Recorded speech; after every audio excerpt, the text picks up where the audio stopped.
Good morning, सुप्रभात, केम छो, सलाम। उम्मीद है आप सब लोग बेहतर होंगे, अपना ध्यान रखे होंगे। आप में से कई लोगों ने मुझे बताया भी कि सर हमारे यहाँ भी आई फ्लू काफ़ी चल रहा है और क्या दवा लें हम। तो मैं पहले भी बता चुका हूँ कि आई फ्लू में जो है आपको जो दवा लेनी है, बेसिकली आपको एक एंटीबायोटिक आई ड्रॉप लेना है और एक आपको एंटी एलर्जिक जो थोड़ा सा आंखों को सूद करे वैसा आपको जो है वो आई ड्रॉप लेना है, ठीक है।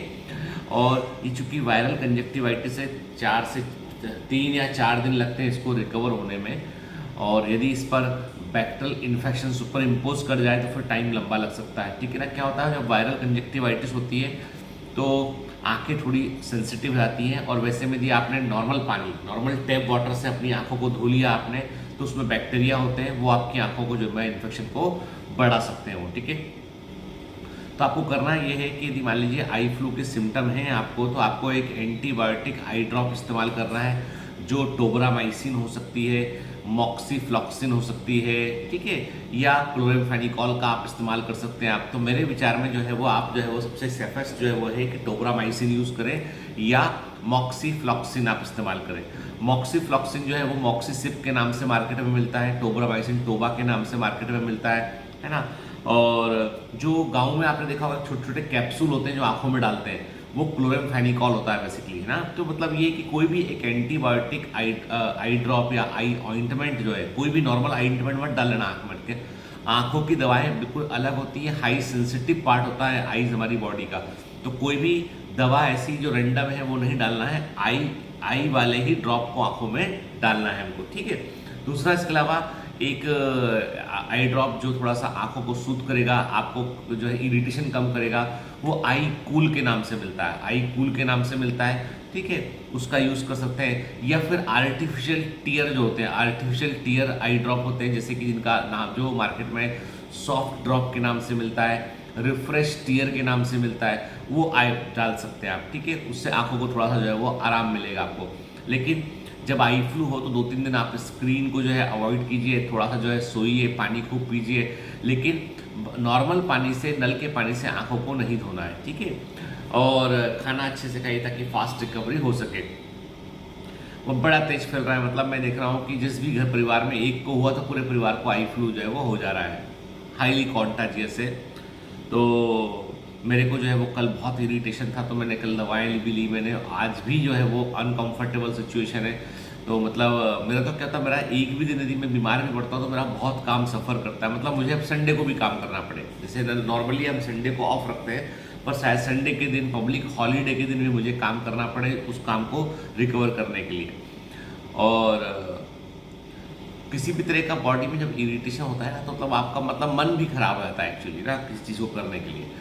तो मैं वही चाहता हूँ कि आप लोग जो है वो सावधानी बरतें, सुरक्षित रहें आप, क्योंकि पढ़ने में बड़ा देखिए हमारा तो काम पढ़ाने का है, पेशेंट देखने का काम है, और तो लेकिन आपका काम तो पढ़ने का है, तो आपको तो आपके लिए तो मतलब आपका कंपटीशन डे बाई डे बढ़ जाता है, तो आपको तो कोई भी दिन आप अवॉइड नहीं कर सकते।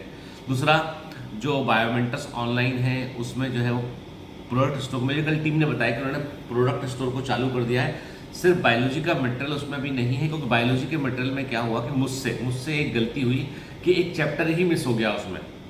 मतलब मुझसे ये गलती हुई कि मैंने क्या दिमाग लगाया, मैंने दिमाग लगाया कि जो वॉल्यूम 3 है 11th क्लास का, उसमें पूरा ह्यूमन फिजियोलॉजी है, तो मैंने सोचा स्ट्रक्चरल ऑर्गेनाइजेशन इन एनिमल्स को मैं उसमें ऐड कर दूंगा पहले, और मैं भूल गया वो।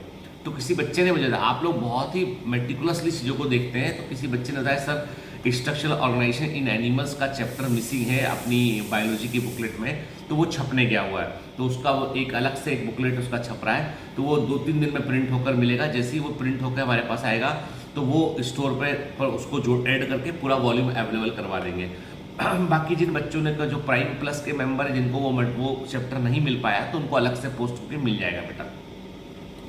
कई बच्चों का बोला था प्राइम प्लस में क्या फीचर था, तो प्राइम प्लस में प्रिंटेड स्टडी मटेरियल था, साथ में प्रायोरिटी सपोर्ट था, और साथ में प्रिंटेड स्टडी मटेरियल में जो पैकेज के अंदर अवेलेबल चीज़ें हैं उसके अलावा भी कुछ चीज़ें जो है उन बच्चों को प्राइम प्लस में मिलती हैं, ठीक है ना, और मिलेंगी उनको आगे। जैसे कुछ एमसीक्यू की बुक पे काम चला था, एक इंपॉर्टेंट एमसीक्यू की पूरी बुक मिलेगी आपको, है ना, तो एक 8-2 महीने में छप जाएगी वो, उस पर लास्ट फाइनल स्टेज पे काम चल रहा है। फिर आपको जो है वो जो ऑफलाइन मॉक टेस्ट होते हैं वो पूरे के पूरे आपको टेस्ट पेपर के फॉर्मेट में आपको मिलेंगे प्राइम प्लस के अंदर, है ना, कि आप अपना एक पेपर निकालिए, सॉल्व कर लीजिए अपना OMR शीट पर, वो भी मिलेगा आपको, है ना। तो मतलब प्राइम प्लस में बहुत सारे एडेड एडवांटेज हैं। तो कई बच्चों का, जैसे मान लीजिए आप स्टडी मटेरियल परचेस करते हैं या आपके पास ऑप्शन है सेम कॉस्ट में प्राइम प्लस में अपग्रेड कर सकते हैं, तो मैं बोलूँगा प्राइम प्लस में अपग्रेड करना ज़्यादा बेहतर है वो चीज़, ठीक है, जो मुझे लगता है सेंस बनाती है वो चीज़। तो बायोलॉजी का स्टडी मटेरियल भी बहुत जल्दी मैं अवेलेबल करा दूंगा। उसमें एक चैप्टर मिस होने से हमने उसको रोका हुआ है, वो छपने गया हुआ है, स्ट्रक्चर ऑर्गेनाइजेशन एनिमल्स, ठीक है। उसमें भी क्या हुआ है कि इस साल और वो भी कन्फ्यूजन इसलिए हुआ कि इस साल जो है जो NCERT ने उसमें से जो है काफ़ी हिस्सा डिलीट मार दिया, कॉकरोच का हिस्सा डिलीट कर दिया, अर्थवर्म का हिस्सा डिलीट कर दिया, सिर्फ फ्रॉग रखा है उन्होंने उसके अंदर, और जो टिश्यू है वो बहुत थोड़ा सा रखा है। लेकिन हम लोग को चूंकि अभी एग्जाम का कोई क्लैरिटी नहीं, तो हम लोगों को पूरा चैप्टर ही देखना पड़ेगा हमको, कि अभी हम कोई भी छेड़छाड़ नहीं करेंगे, क्योंकि उसके बगैर आगे फिजियोलॉजी समझ में नहीं आएगी। अब एक बात और, यदि मैं आपसे कहता हूँ कि जब भी कभी हम जो है ना, अब थोड़ा सा अलग हट के बात करते हैं, पढ़ने पढ़ाने की बात के अलावा हम क्या करते हैं, हम लोगों को टाइप कास्ट करते हैं। जैसे हमने पढ़ रखा है, हमने रामायण को पढ़ रखा है हम लोगों ने। मैं रामायण क्यों कोट करता हूँ, क्योंकि आजकल मैं रामायण जो है वो पढ़ रहा हूँ, कि आजकल मैं क्योंकि मैंने अभी देखा कि मुझे लगता है कि जितनी बार रामायण हुआ, और चाहे मैं कहूँ आपसे कि द अल्केमिस्ट हुई, और द टिपिंग पॉइंट हुई, और इसके अलावा जो है सैपियंस बुक है, और फाउंटेन हेड है, ऐसी कई बड़ी बेहतरीन बुक्स हैं जिनको जितनी बार आप पढ़ोगे उतनी बार आपको नई चीज़ सीखने मिलेगी। एक बुक जो फाइनेंशियल मैनेजमेंट के लिए आदमी को जरूर पढ़ना चाहिए वो है rich dad and poor dad, rich dad poor dad, वो भी बहुत अच्छी किताब है, ठीक है। The psychology of money, the psychology of money is also very good book. एक बेबीलोन का सबसे अमीर आदमी, the richest man of Babylon, it is also a fantastic book, ठीक है। मतलब कई किताबें ऐसी जो आपको जो है फाइनेंस के बारे में बतलाती हैं, आपको जो है सामाजिक पर्सपेक्टिव के बारे में बतलाती हैं। मैं जनरली फिक्शन नहीं पढ़ता हूँ, ठीक है। और चूंकि हम लोग क्या है, हम लोग हमारे जो भी जानकारी है रामायण के बारे में, मोस्टली वो रामानंद सागर की रामायण जो है, जो TV सीरियल आया था ना दूरदर्शन पे, रामानंद सागर का रामायण, उसके आधार पर हमारी बहुत सारी जानकारी है। और हम जैसे आप जानते हैं कि से अभी बीच में एक मूवी आई थी आदि पुरुष, वो फ्लॉप हो गई थी, क्योंकि उसमें रामायण के बारे में उन्होंने जो बातें बोली, जो जिस प्रकार प्रेजेंट किया वो ठीक नहीं था। लेकिन मैं वही कहता हूँ कि रावण जो है, जैसे रावण के बारे में वाल्मीकि रामायण की बात करें आप, कई सारी डिफरेंट एक आपको तो एक रामायण नहीं है, सदर्न पार्ट ऑफ इंडिया वहाँ की रामायण डिफरेंट है, अलग अलग हिस्सों से रामायण अलग अलग सोर्सेज देखें आप, तो आपको पाएगा थोड़ा थोड़ा डिफरेंस आपको देखने मिलेगा स्टोरीज के दौरान।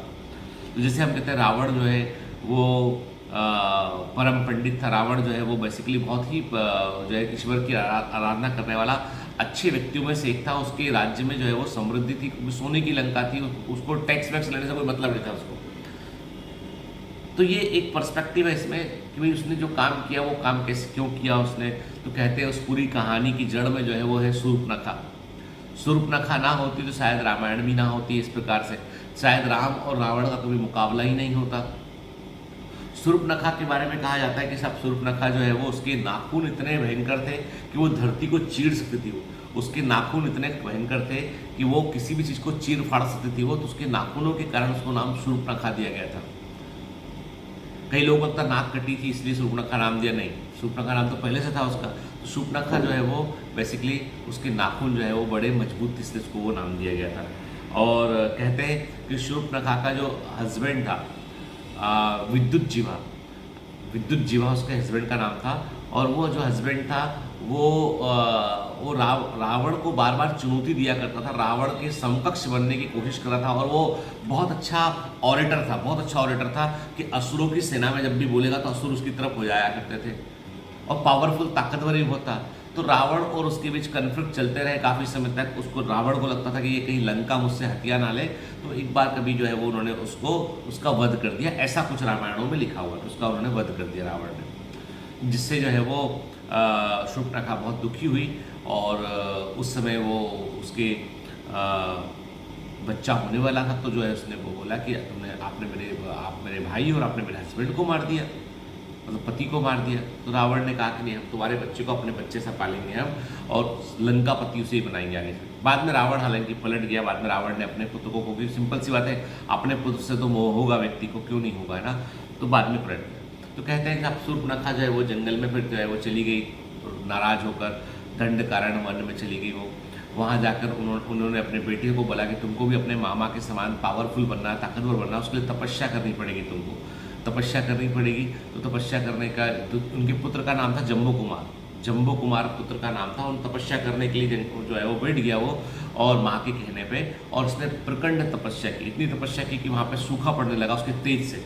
तपस्या के कारण तेज जनरेट हुआ, सूखा पड़ने लगा, जानवर मरने लगे, तमाम तरह का त्राही त्राही मच गई। और उसी वन में जो है वो श्री राम और जो है वो लक्ष्मण जी और सीता जी जो है ठहरे हुए थे।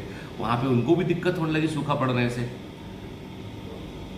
तो देवताओं ने जो है वो इंद्र से बोला कि भैया जो है वो रुकवाओ तपस्या इसकी, ऐसे तो दिक्कत हो जाएगी धरती।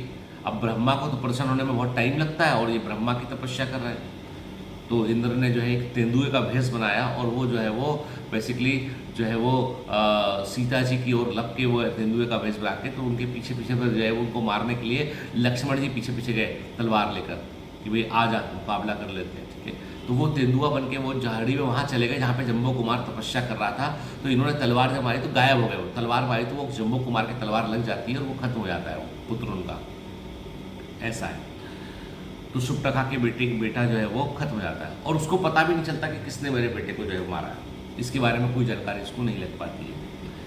फिर अब उसके पास कोई उपाय बचता नहीं, बहुत दुखी रहती है, उसके पास कोई उपाय नहीं बचता है, और उसको रावण से बदला लेने का था कि रावण जो है उसने मेरे साथ बुरा किया, ठीक है। तो उसके मन में विचार आता है कि मैं क्यों ना जो है एक विवाह और कर लूँ, एक पुत्र की प्राप्ति कर लूँ मैं, ठीक है। विवाह ना करूँ तो पुत्र प्राप्त कर लूँ एक, क्योंकि असुर है, असुरों का समाज थोड़ा डिफरेंट टाइप का था ना, नॉर्मल सामान्य व्यक्ति की तुलना में। तो वो देखती है कि भाई दो जंगल में उसको दिखाई पड़ते हैं राम और लक्ष्मण, तो वो जाके बोलती है कि भाई मुझे आपसे पुत्र की प्राप्ति चाहिए, मुझे तो विवाह करना है किससे। तो लक्ष्मण जी बोलते हैं कि इनसे पूछो, भगवान श्री राम, तो राम से बड़े भैया से पूछो। बड़े भैया बोलते नहीं नहीं, मेरे साथ तो मेरी पत्नी खड़ी है, इनसे पूछो।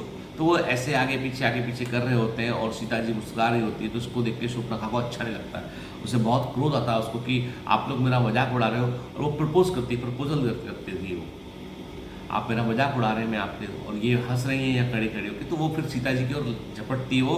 तो लक्ष्मण जी आपको पता ही है नाक काट लेते हैं ना, और उसके बाद वो बहुत दुखी होती है। फिर वो रावण के पास जाती, जाके बोलती है कि तुमने ऐसा किया मेरे पति के साथ में, जंगल में मेरे बेटे को पता नहीं किसने मार दिया। और जो है पहले खरदूषण के पास जाती है, युद्ध होता है, खरदूषण मारे जाते हैं। उसके बाद फिर जो है रावण के पास जाती है, फिर रावण जो है वो सीता जी का हरण करता है। इस पूरी कहानी में यह है कि इतना विद्वान आदमी होकर जो है उसने एक पराई स्त्री को उठा ले गया वो, क्योंकि उसको वहाँ पर जो है उसकी बहन का बदला लेने का था, उसकी बहन को जस्टिस देने का था, शायद इसलिए उसने ऐसा किया।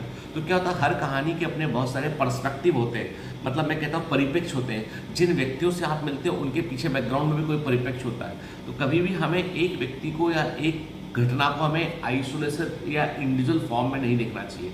Nothing happens in this world on individual basis. इस दुनिया में कुछ भी इंडिविजुअल बेसिस पे नहीं होता है। जो भी होता है वो एक पर्पस कारण के चलते होता है, एक चेन रिएक्शन का हिस्सा होता है। तो हमेशा उस रिएक्शन को समझे। ह्यूमन साइकोलॉजी भी ऐसी, मनुष्य का मनोविज्ञान भी ऐसी है जो चेन रिएक्शन में चलता है। आप जो करते हैं, जिससे आप एक्ट करते हैं, वो आप या तो देखे होते हैं, सबकॉन्शियस माइंड में होते हैं, या आपके मन में कोई भावना होती है प्रेम की या रिवेंज की, उससे आप जो है व्यवहार करते हैं उसके अकॉर्डिंग। मेरा बोलना ये है कि कोई भी घटना, कोई भी व्यक्ति, कोई भी वार्तालाप जो होता है ना, वो एक इवेंट का हिस्सा होता है, एक इंडिविजुअल नहीं होता वो। और वो इसीलिए हम कभी कभी किसी चिढ़कर जो कुछ बातें बोलते हैं, क्योंकि हम उस पर्टिकुलर मूवमेंट पे चढ़कर नहीं बोलते हैं, पहले से भरा होता है, इसलिए उसको हम एक्सप्रेस करते हैं वहाँ पे, है ना। तो मैं वही कहता हूँ आपसे कि लाइफ में सफल बनना है, बेहतर काम करना है आपको, चाहे मरीजों का बेहतर इलाज करना है, तो first try to understand human psychology. चलिए, have a great day, all the best, bye bye.